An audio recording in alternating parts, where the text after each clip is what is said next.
الحمد لله وكفى وسلام على عباده الذين اصطفى. أما بعد فأعوذ بالله من الشيطان الرجيم. بسم الله الرحمن الرحيم.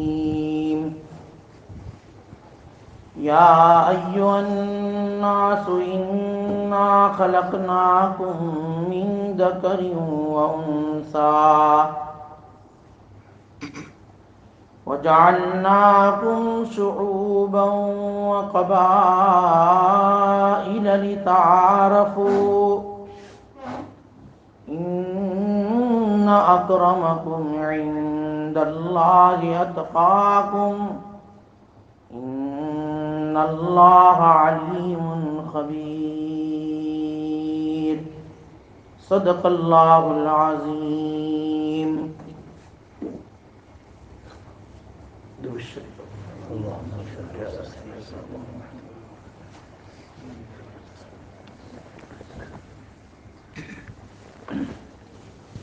واجب الاحترام بزرگوں، دوستو، سورہ حجرات کی اس آیت کریمہ میں 12واں اصول بیان کیا ہے معاشرت کے اندر اخوت اور محبت کو پیدا کرنے کے لیے.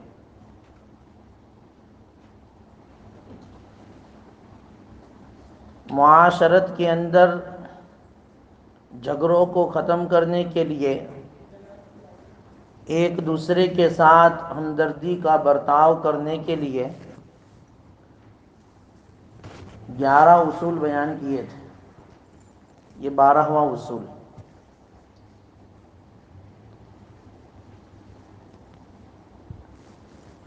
کہ جس میں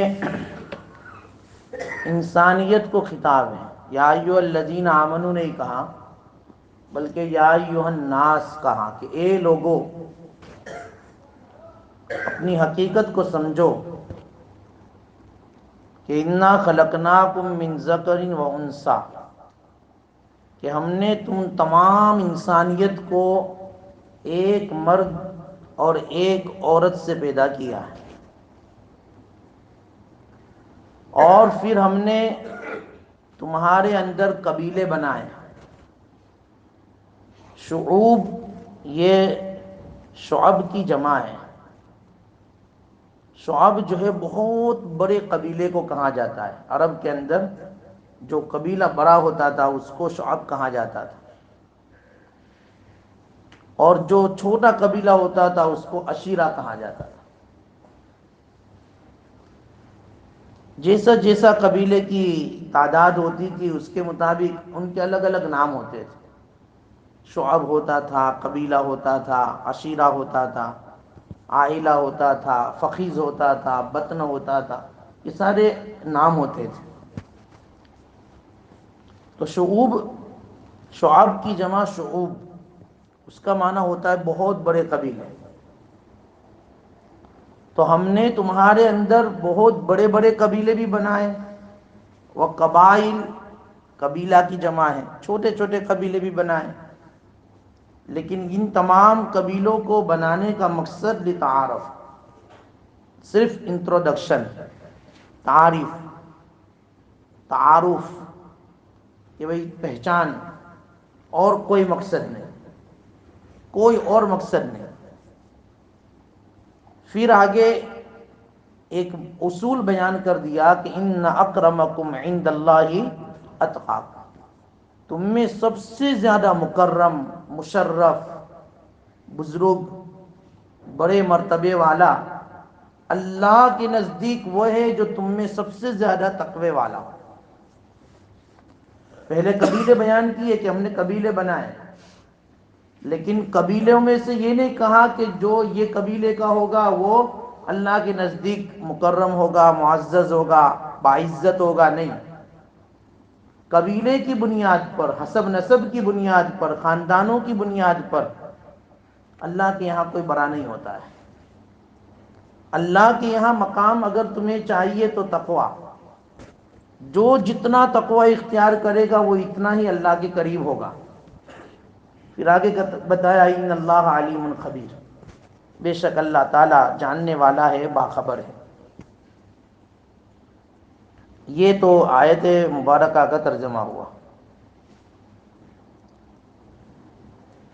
اس آیت کریمہ کا شان نزول کیا ہے کہ کب نازل ہوئی؟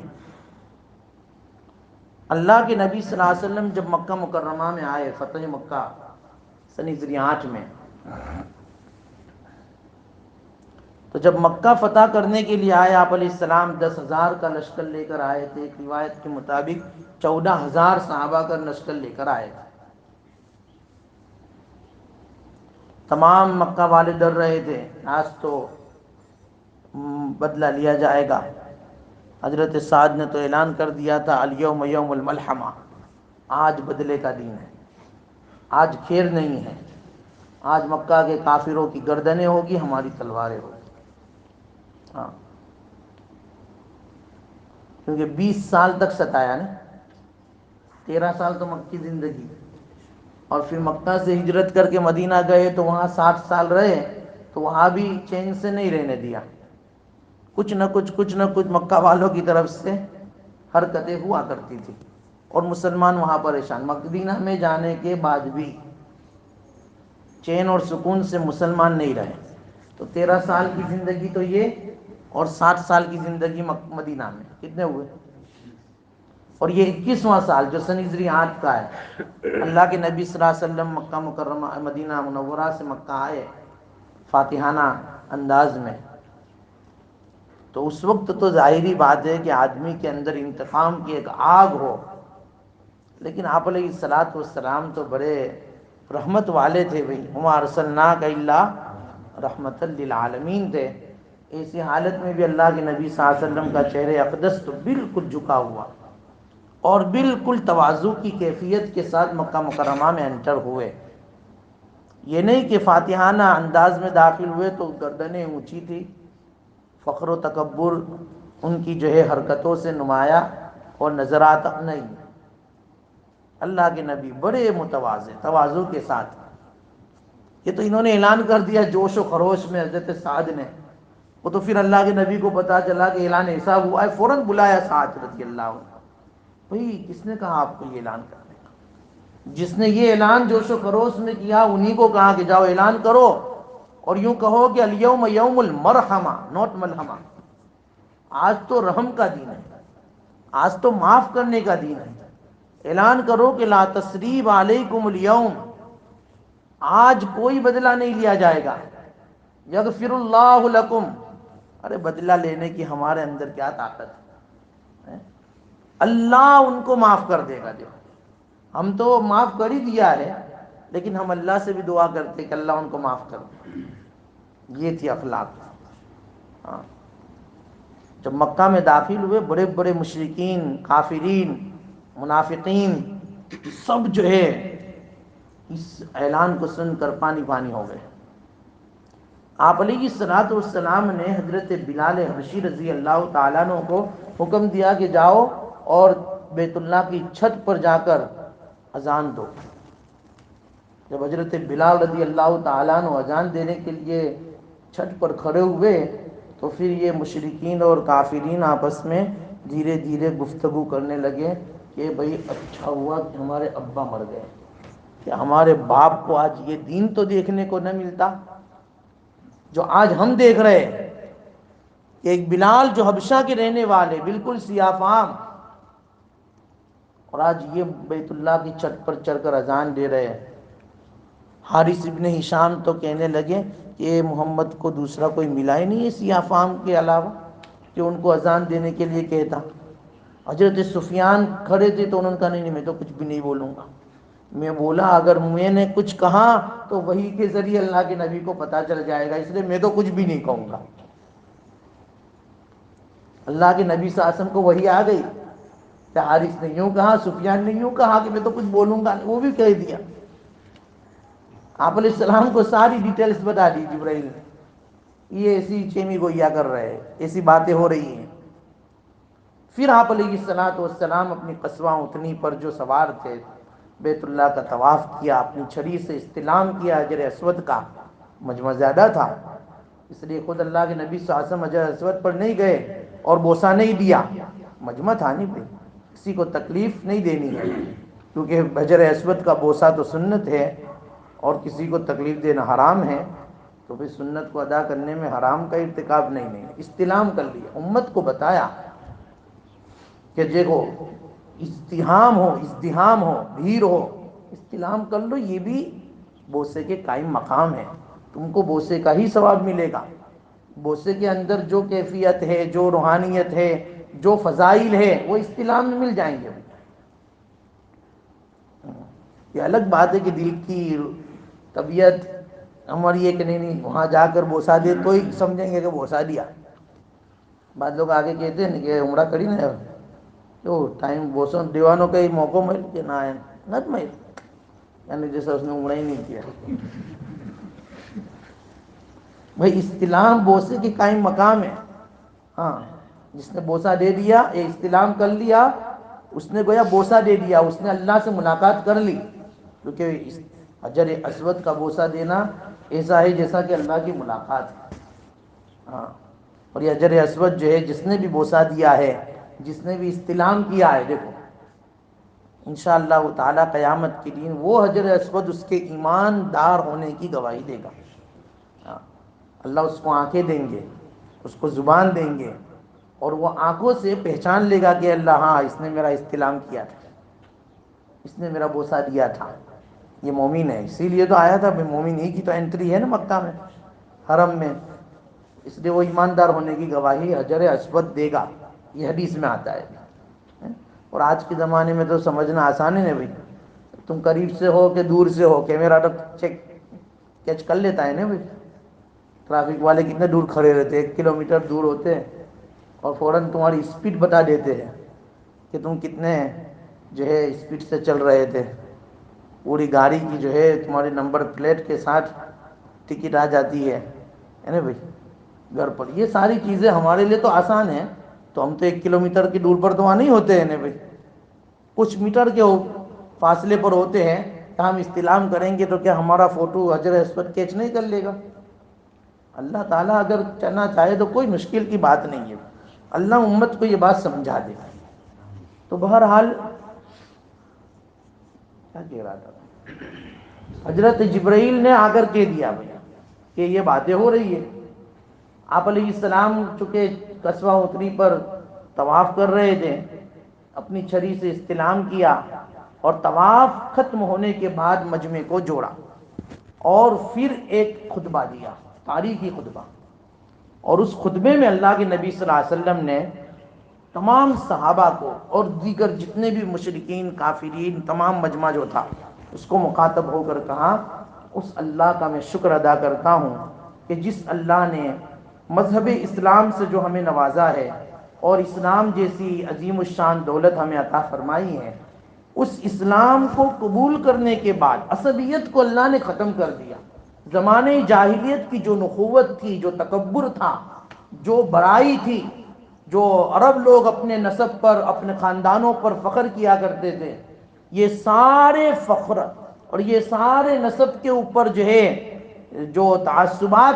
اللہ نے ختم کر دیے، اب تو کہ اب صرف 2 چیزیں ہیں، یا تو آدمی نیک اور متقی ہے، وہ اللہ کے نزدیک مقرب ہیں، یا پھر آدمی شقی اور بدبخت ہیں جو اللہ کے نزدیک مبغوض ہیں، بس یہ 2 ہی چیزیں ہیں، اب کوئی خاندان نہیں، اب کوئی قبیلہ نہیں، اب کوئی جو ہے تعصب نہیں کہ بھئی یہ خاندان کا، یہ قریش کا، یہ ہاشم خاندان کا، یہ بنو ہاشم کا، یہ فلاں نہیں، کوئی خاندان کی ویلیو اللہ کے نزدیک نہیں ہے، اللہ کے نزدیک ویلیو اعمال کی ہے، بس ختم۔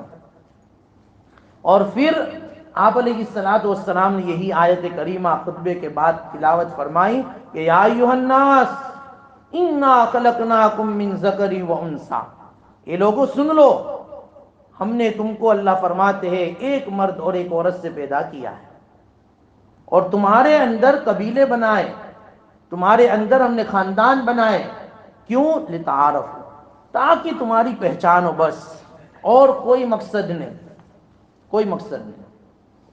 اس لیے اگر کوئی یوں کہتا ہو کہ بلال ہی ملا اذان دینے کے لیے، یہ سیاہ فام آدمی ہی ملا اور کوئی نہیں ملا، کوئی یوں کہتا ہے کہ اچھا ہے چلو ہمارے ابا دنیا سے چلے گئے ورنہ یہ روز بد ان کو دیکھنا نصیب ہوتا، ارے تم اپنے خاندان پر فخر کرتے ہو، حالانکہ اللہ کے نزدیک مقرب، معزز اور ویلیوبل آدمی اگر کوئی ہے تو وہ اعمال کے اعتبار سے جو جتنا اسٹرانگ ہوگا وہ اللہ کے نزدیک اتنا ہی ویلیوبل ہے۔ اور تم چاہے کتنے ہی سرخ ہو، کتنے ہی گورے ہو، چاہے تم کتنے ہی اپنے آپ کو ہینسم سمجھتے ہو، لیکن بلال کے اندر جو روحانی جو ہے خوبصورتی ہے وہ تمہارے اندر نہیں۔ بلال اعمال کے اعتبار سے تم سے کئی گنا خوبصورت ہے، اللہ کے نزدیک صورتیں نہیں ہیں۔ اللہ تعالیٰ لا ينظر الى صورکم، اللہ صورتیں دیکھتا ہی نہیں کہ کون کالا ہے، کون گورا ہے، کون جاڑا ہے، کون پتلا ہے، کوئی دیہاتی ہے، کون شہری ہے، کون افریقن ہے، کوئی کینیڈن، کوئی نہیں۔ نہ خاندان دیکھے جاتے ہیں، نہ قبیلے دیکھے جاتے ہیں، نہ کنٹریز دیکھی جاتی ہیں۔ لا ينظر الى صورکم ولا الى اجسامکم، تمہاری جسم کی ساخت کو بھی نہیں دیکھا جاتا کہ تمہاری جو ہے جسم کی کیا کیفیت ہے، تمہارے اندر کتنی باڈی ہے، نہیں، باڈی کا بھی کوئی جو ہے لحاظ پاس اللہ کے ہاں نہیں۔ عبداللہ ابن مسعود بالکل پتلے دبلے تھے، درخت پر چڑھے تھے تو صحابہ ان کی پنڈلیوں کو دیکھ کر، یہ پیر کی اس پنڈلیوں کو دیکھ کر ہنس رہے تھے۔ اللہ کے نبی نے ہنسنے کی وجہ پوچھی، بھائی لافنگ ہوئی، کیوں ہنستے ہو؟ تو کہ وہ دیکھو عبداللہ کیسے بالکل ارے میرے عبداللہ کی ابھی جو ہے آپ ان کی جانگ اور ان کی پنڈلیوں کو دیکھ رہے ہو کہ پتلی ہے، کل قیامت کے دن میری اسی عبداللہ کی پنڈلیوں کا وزن احد پہاڑ سے بھی زیادہ بڑا ہوگا۔ یہ تم کو لگتی ہے کہ 100 گرام کی ہے، لیکن وہاں اس کا اعمال تولے جائیں گے نا، یہ پنڈلیوں کا وزن اعمال کی بنیاد پر بڑھے گا، گوشت کی بنیاد پر نہیں کہ ان کا کتنا گوشت تھا، 200 گرام کے 500 گرام نہیں، وہاں تو اعمال کی وزن ہوگا۔ تو میرا عبداللہ کی پنڈلیوں کا وزن احد پہاڑ سے بھی زیادہ بڑا ہوگا، کیونکہ ان کے اندر اعمال اتنے تھے۔ صاحب الوسادہ، صاحب السواک، صاحب النعلین، عبداللہ بن مسعود خادم رسول تھے، سفر حضر کے خادم تھے، اللہ کے نبی کا تقیہ ہمیشہ ساتھ میں رکھتے تھے، مسواک اپنے پاس رکھتے تھے، کس کا؟ اپنا نہیں، اللہ کے نبی کا۔ جوتے اللہ کے نبی جیسے اتارتے تھے فوراً اچک لیتے تھے، اسی لیے احادیث کی کتابوں میں ان کو صاحب الوسادہ کہا جاتا ہے، تکیے والے، صاحب السواک مسواک والے، صاحب النعلین جوتے والے، عبداللہ ابن مسعود۔ تو اللہ تعالیٰ اللہ کے نبی صلی اللہ علیہ وسلم نے اعلان کر دیا کہ تم بلال کو کیا سمجھتے ہو، یہاں کوئی قبیلہ اللہ کے یہاں نہیں دیکھا جاتا، یہ اعمال میں اتنا اسٹرانگ ہے، اس بنیاد پر میرا انتخاب بلال کی وجہ سے، یہ ان کے اعمال کی وجہ سے ہے، اس لیے ان کو اذان دینے کے لیے کہا۔ حارث ابن ہشام بھی چپ، سفیان بھی چپ، سب چپ، خاموش۔ اوہ، اللہ کے نبی صلی اللہ علیہ وسلم نے تاریخی خطبہ دیا، تاریخی خطبہ دیا کہ نہیں، یہ جتنے بھی نسب حسب ہے ان کو چھوڑو، یہ تعصبات جو پہلے زمانے جاہلیت میں تھے اس کو ختم کرو، اسلام کے بعد اب یہ تعصبات نہیں ہیں، اللہ معاف فرمائے، لیکن وہ زمانے جاہلیت کی باتیں آج پھر سے ریٹرن ہو کر آ رہی ہے۔ ہم پٹیل، تو یہ جو ہے کوئی خان، یہ پٹھان، یہ سید، وہاں قبیلے خاندان کی کوئی ویلیوز نہیں ہے، یہ تو صرف تعارف ہے۔ انما المؤمنون اخوہ، بس کلمہ پڑھا ہے نا بھائی، کلمہ لا الہ الا اللہ، سب بھائی، چاہے وہ پٹیل برادری کا ہو، چاہے وہ سکھ برادری کا ہو، چاہے وہ سید ہو، چاہے وہ پٹھان ہو، کوئی بھی خاندان ہو، نہیں، کلمہ پڑھ لیا ختم ہو گیا۔ اللہ یہ سمجھا دے ہمیں کہ تعصبات جو ہے نا آج بھی ہمارے اندر ہے، آج بھی ہمارے اندر ہے، کہ بھئی بعض برادری کو تو ہم اتنا حقیر سمجھتے ہیں جیسے کہ عرب لوگ سمجھا کرتے تھے۔ یہ الگ بات ہے کہ اللہ تبارک و تعالیٰ نے حسب نسب کے اوپر جو ہے نظر دوڑا، حدیث میں آتا ہے کہ آپ علیہ الصلوۃ والسلام اللہ تعالیٰ نے جب اللہ کے نبی صلی اللہ علیہ وسلم کو پیدا کرنا چاہا تو دنیا کے سارے خاندانوں کی طرف نظر کی، دنیا کے سارے خاندانوں کی طرف نگاہ اٹھا کر دیکھا کہ بھئی چلو یہ کون سا خاندان اپنی خصلت کے اعتبار سے، دیکھو اپنی عادت کے اعتبار سے، اپنے اندر تقوی طہارت کے اعتبار سے کون زیادہ ویلیوبل ہے، تو حضرت اسماعیل علیہ السلام کی اولاد نظر آئی۔ ہاں، اسماعیل علیہ السلام کی اولاد کے ہاں یہ بڑی طہارت، پاکیزہ اور بہت ہی متقی خاندان ہے۔ پھر اس میں بھی حضرت اسماعیل کی اولاد میں بھی اللہ تبارک و تعالیٰ نے قریش کو پسند کیا، قریش میں بھی، کہ قریش میں بھی بنو ہاشم کو پسند کیا، اور بنو ہاشم میں اللہ کے نبی صلی اللہ علیہ وسلم کو جو ہے پیدا فرمایا۔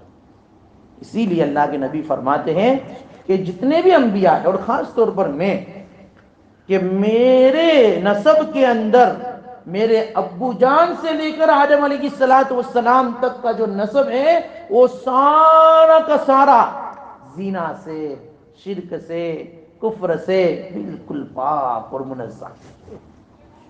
ہمارے خاندان کا کوئی ایک فرد بھی ایسا نہیں ملے گا جو زنا جیسی خطرناک اور بیکار عادت میں مبتلا ہو۔ اتنا پاکیزہ خاندان، تب جا کر نبی پیدا ہوتے۔ ہاں، تو اللہ نے یہ دیکھا کہ خاندان میں کون جو ہے اعمال کے اعتبار سے پاکیزہ ہے، اس میں اللہ کے نبی صلی اللہ علیہ وسلم کو مبعوث فرمایا۔ تو بہرحال کچھ خاندان ایسے ہوتے ہیں جو اعمال کے اعتبار سے بڑے معزز ہوتے ہیں۔ ہاں، کہ بھئی پٹیل خاندان ہے، لیکن پٹیل خاندان میں بھی برادری کون سی؟ اب اس میں بھی الگ الگ برادری کے ہوتے ہیں، الگ، میں نے کہا نا الگ الگ خاندان، الگ الگ قبیلے ہیں، تو ان میں بھی پھر کہ بھئی یہ، ہاں یہ تو بہت اچھا۔ تو اللہ تبارک و تعالیٰ نے خاندانوں کی فوقیت کو صرف اعمال کی بنیاد پر رکھا ہے، ورنہ فخر اور تکبر آدمی اپنے خاندان پر نہیں کر سکتا۔ لا عرب ولا عجم، اللہ کے نبی نے عربوں کو خطاب کر کے کہہ دیا تھا جس وقت کے عرب لوگ پوری دنیا کو عجم کہتے تھے، اجمی، ہم عربی باقی سب اجمی، اجمی کا معنی گونگے، یعنی ان کو بولتے ہی نہیں آتا ہے، بولتے تو صرف ہم کو آتا ہے، ہماری لینگویج بس ختم، اور دوسروں کی لینگویج کہ نہیں، دوسروں کی لینگویج ان کو بولنا ہی کہاں آتا ہے، بولنا ہم کو آتا ہے۔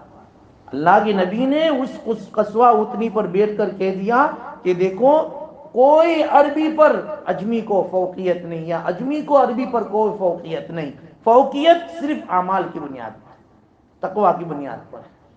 کوئی اپنے خاندان پر فخر نہ کرے، کوئی یہ نہ کہے کہ ہماری برادری تو ایسی ویسی ہے، ہمارا خاندان تو ایسا ویسا ڈبل پیسہ، کوئی کچھ نہیں، یہاں تو کچھ بھی نہیں چلے گا، یہاں تو اعمال چلیں گے۔ بھائی اللہ کے نبی صلی اللہ علیہ وسلم نے اپنی بیٹی فاطمہ کو کہہ دیا تھا، بیٹی اس بھروسے پر مت رہنا کہ میرا باپ محمد عربی ہے، نبی ہے، سید الانبیاء ہے، اور وہ مجھے جو ہے بچا لیں گے، اور مجھے نہیں، جب قبر میں تو لٹائے جو ہے سلائی جائے گی تو وہاں تو کوئی حسب، کوئی خاندان نہیں دیکھا جائے گا، قبر یوں نہیں کہے گی کہ محمد کی بیٹی آئی ہے چلو آنے دو، چلو مرحبا اہلا و سہلا، نہیں، اگر وہاں اعمال لے کر جائے گی تو قبر تیرا استقبال کرے گی۔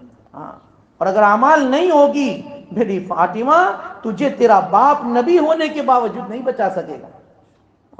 حضرت صفیہ کو کہا تھا، اے میری پھوپھی تم یہ مت سمجھنا کہ میرا بھتیجا نبی ہے میں بچ جاؤں گی، نہیں میری پھوپھی، تم کو قبر کا عذاب تمہارے بھتیجے کی نبوت نہیں بچا سکے گی، عمل کر کے جانا، جتنا عمل کر کے جاؤ گے اتنا تمہیں فائدہ ہوگا۔ اس لیے کوئی اپنی برادری پر فخر نہ کرے، کوئی اپنے خاندان پر فخر نہ کرے، اور یہ اگر فخر آتا بھی ہے، زمانے جاہلیت کا یہ شیوا ہے، طریقہ ہے، ان کے اندر یہ فخر و تعصبات تھے، جیسا کہ آج کل کہ بھائی ہم تو لوکل، اور یہ تو انڈین پاپا، دیکھو یہ بھی تعصب ہوتا ہے، اس کو بھی تعصب کہا جاتا ہے۔ تو تمہارا لوکل ہونا کیا قبر کے عذاب سے بچا لے گا تم چاہے کتنے سالوں سے یہاں رہتے ہو، اور بیچارہ کوئی انڈیا سے آج آیا ہو، اور اگر اس کا انتقال ہو گیا، تمہارا انتقال ہو گیا، دونوں کو قبر میں سلایا جائے گا، تو ساؤتھ افریقہ کی قبر یہ نہیں کہے گی کہ نہیں یہاں تو لوکل چھے بھائی چلو، تم بچ گئے، تم آ گیا انڈیا سے ہے، چلو اس کی پکڑ کرو، وہاں کچھ نہیں ہوگا بھائی، اندر تو سب کو اعمال کا حساب دینا ہے، کوئی بھی ہو۔ اس لیے کوئی بھی اپنے اندر یہ تو بات بالکل بھی نہ ڈالے کہ بھئی میرے پاس آئی ڈی، میرے پاس پاسپورٹ تو میں یہاں کا بہت بڑا منسٹر ہو گیا، بھئی نہیں، یہ ساری چیزیں کچھ بھی کام نہیں آئیں گی، وہاں تو اعمال کام آئیں گے۔ ان اکرمکم عند اللہ اتقاکم، حضرت ابو ہریرہ رضی اللہ عنہ کی روایت ہے کہ سئل رسول اللہ صلی اللہ علیہ وسلم ای الناس اکرم عند اللہ سبحانہ وتعالی، بھئی اللہ کے نزدیک سب سے زیادہ مکرم کون؟ آپ علیہ السلام نے فرمایا اکرمہم عند اللہ اتقاہم، اللہ کے نزدیک تو تم میں سب سے زیادہ مکرم، معزز، مشرف وہ ہے جس کے اندر تقویٰ۔ بالکل صاف اعلان کر دیا، صاف اعلان کر دیا، جس کے اندر تقویٰ ہوگا وہ اللہ کا مقرب ہے، معزز ہے۔ تقویٰ کس کو کہتے ہیں؟ تقویٰ کہتے ہیں کف النفس عن الہویٰ، نفسانی خواہشات سے اپنے آپ کو روک لینا۔ کیونکہ دیکھو ہر انسان کے اندر اللہ نے نیکی اور بدی کی صلاحیت رکھی ہے بھئی، فَأَلْهَمَهَا فُجُورَهَا وَتَقْوَىٰ۔ دیکھو پہلے فجور کا تذکرہ کیا، پھر تقویٰ۔ معلوم یہ ہوا کہ ہر انسان کے اندر بھئی گناہ کا داعیہ ہے۔ کوئی انسان یوں کہے کہ میں تو گناہ کرتا ہی نہیں، یا مجھے تو گناہ کا خیال ہی نہیں آتا، قذاب، دیکھو جھوٹا ہے۔ بھئی انسان ہے اور اس کو گناہ کا خیال نہ آئے، گناہ کا داعیہ نہ آئے، یا گناہ نہ کیا ہو، پکا جھوٹا آدمی ہو ہی نہیں سکتا ایسا۔ قرآن کہتا ہے نہیں کہ ہم نے تمہارے اندر گناہ کی صلاحیت رکھی ہے، ڈالی ہے، تو گناہ کا داعیہ، گناہ کا خیال، گناہ کے تصورات تو آنے ہیں، عمل کرنا نہ کرنا یہ اختیار ہے بھئی۔ آدمی اس پر عمل نہ کرے، گناہ نہ کرے یہ الگ بات ہے، گناہ سے بچ جائے تو پھر جو ہے وہی تو آدمی متقی بنتا ہے، کہ گناہ کا داعیہ ہو، گناہ کرنے کا عزم و ارادہ ہو، پھر بچ جائے تو پھر یہ ہے انسان۔ اسی لیے فرشتے جو ہے نا، فرشتے یہ معصوم تو ہے لیکن متقی نہیں ہے۔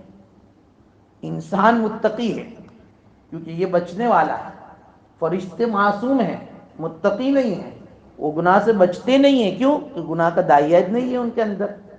فرشتوں کے اندر اللہ نے گناہ کا تصور ہی نہیں رکھا ہے، تو وہ تو ظاہری بات ہے گناہ کریں گے ہی نہیں، اور ان سے گناہ ہوگا ہی نہیں۔ ایک اندھا آدمی یوں کہے کہ میں نے تو کوئی دن بد نظری نہیں کی، تو کیا ہے؟ بہت بڑی بات ہے بھائی، تجھے دکھتا نہیں ہے تو تو بد نظری نہیں کرے گا، یہ تو کوئی کمال کی بات نہیں ہے بھائی۔ فرشتہ یوں کہے میں نے کوئی گناہ ہی نہیں کیا تو یہ کوئی کمال کی بات ہے، اس کے اندر گناہ کا داعیہ ہی نہیں ہے۔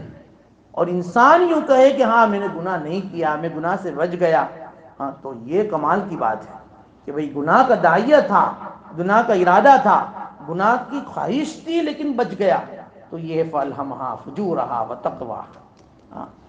وَنَهَى النَّفْسَ عَنِ الْهَوَىٰ، نفسانی خواہشات نے جو ہے روک لیا، نفسانی خواہشات سے نفس کو روک لیا، متقی بن گیا۔ متقی کا کام ہی ہے، متقی بننے کا آسان راستہ یہی ہے کہ بھئی نفس کے تقاضوں پر عمل نہ کرے۔ نفس کی غذا گناہ اور روح کی غذا تقویٰ، یہ چیز یاد رکھنا۔ آدمی جتنا گناہ کرے گا اتنا نفس کو اسٹرانگ کرے گا، اور جتنا گناہ سے بچے گا اتنا وہ روح کو مضبوط کرے گا، روح کو اسٹرانگ کرے گا۔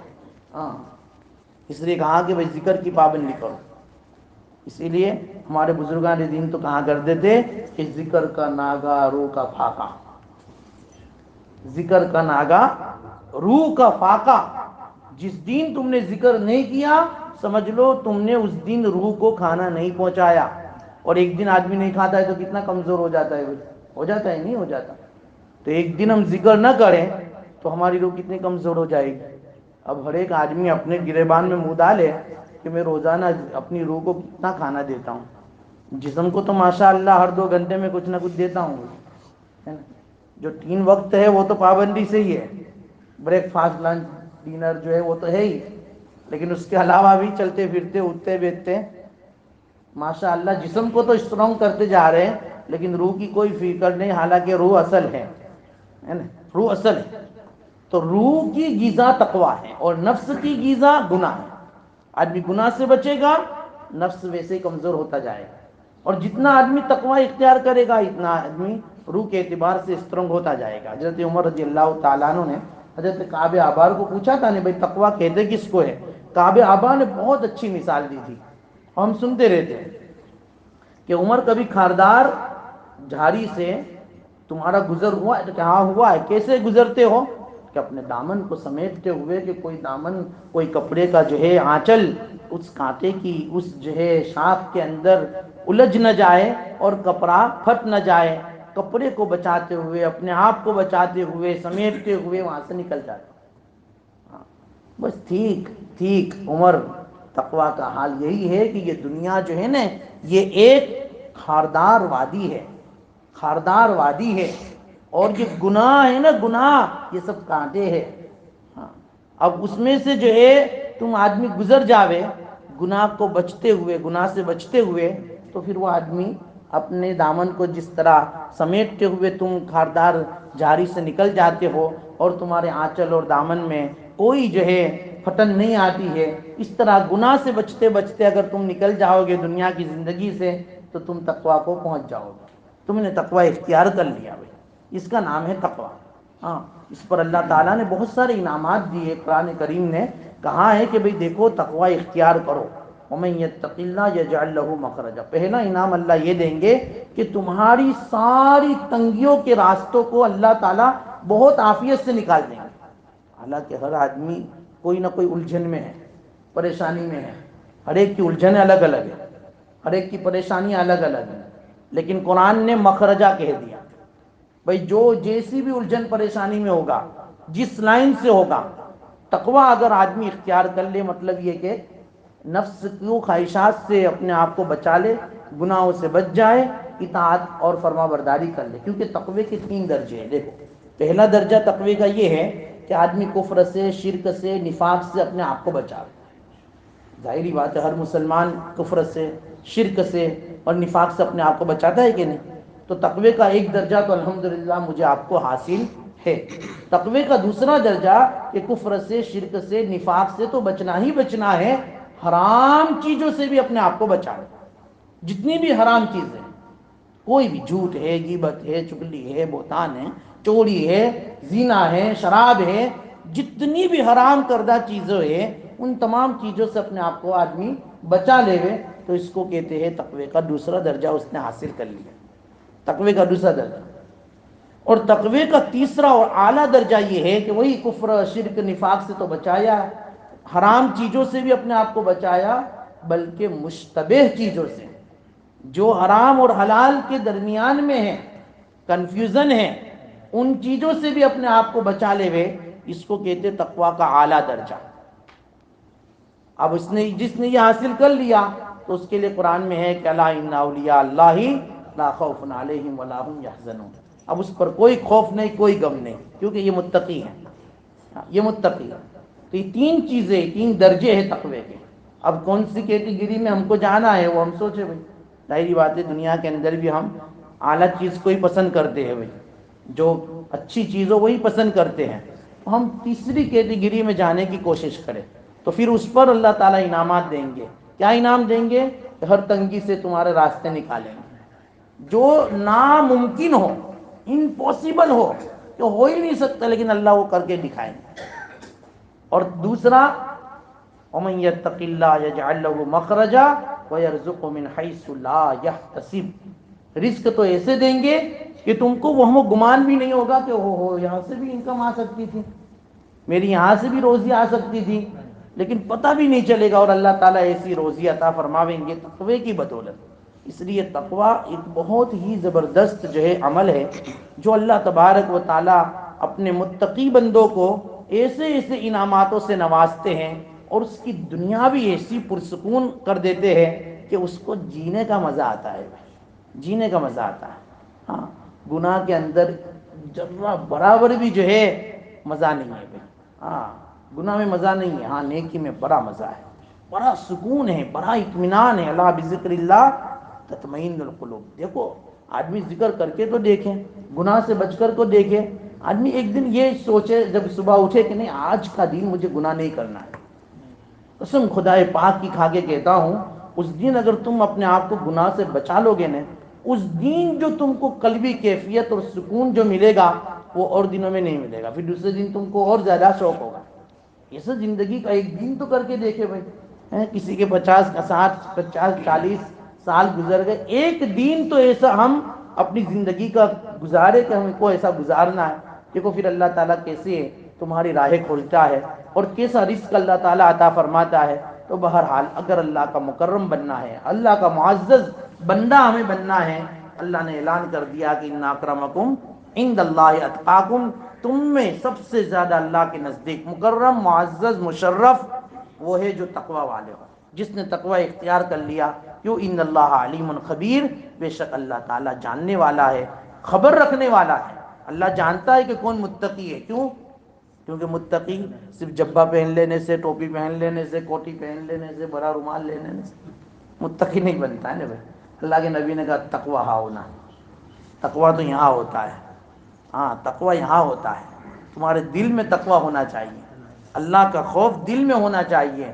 کیوں؟ اللہ جانتے ہیں تمہارے دلوں میں کیا ہے، اللہ جانتے ہیں، اللہ باخبر بھی ہے، سب خبر ہے تم کیا کر رہے ہو، ہاں کیا کرو سب معلوم ہے۔ اللہ تعالیٰ نے فرما دی ان اللہ علیم خبیر۔ اللہ تعالیٰ تقوی جیسی عظیم الشان دولت سے ہم تمام کو مالا مال فرمائے، ہماری نسلوں میں اللہ متقی پیدا فرمائے، ہمیں خود متقی بنائے، اور متقیوں کی صحبت میں اللہ تعالیٰ ہمیں رہنے کی توفیق عطا فرمائے۔ آمین وآخر دعوانا۔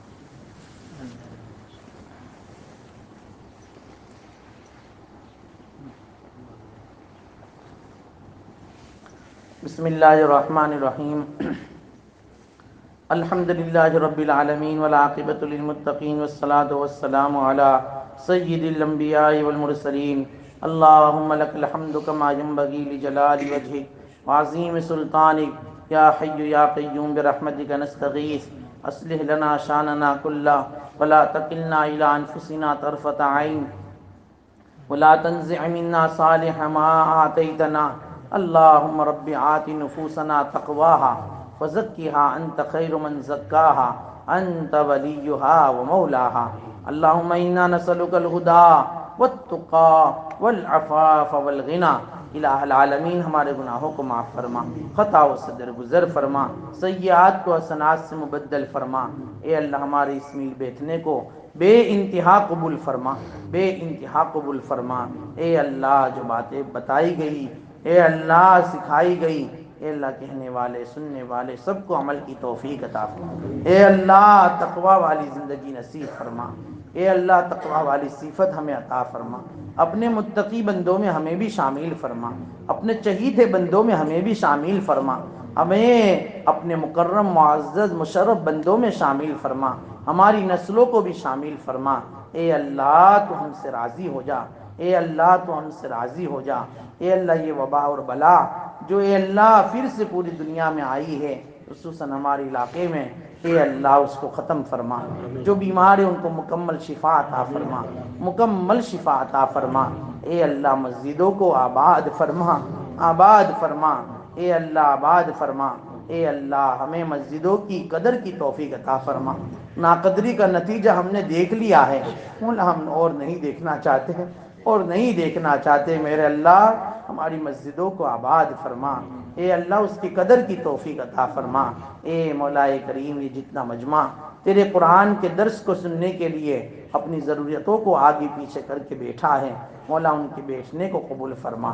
اے اللہ اس بیٹھنے پر اے اللہ تو انہیں اپنی رضا نصیب فرما، اپنی محبت عطا فرما، اے اللہ اپنی محبت عطا فرما، اور اے اللہ تقوی والی زندگی نصیب فرما، طہارت والی زندگی نصیب فرما، عفت و پاک دامنی والی زندگی نصیب فرما، گناہوں سے نفرت پیدا فرما، گناہوں سے نفرت پیدا فرما۔ اے اللہ ہماری دعاؤں کو محض اپنے فضل و کرم سے نبی کریم صلی اللہ علیہ وسلم کے صدقے طفیل میں قبول فرما۔ اللہم ربنا تقبل منا انکا انت السمیع العلیم۔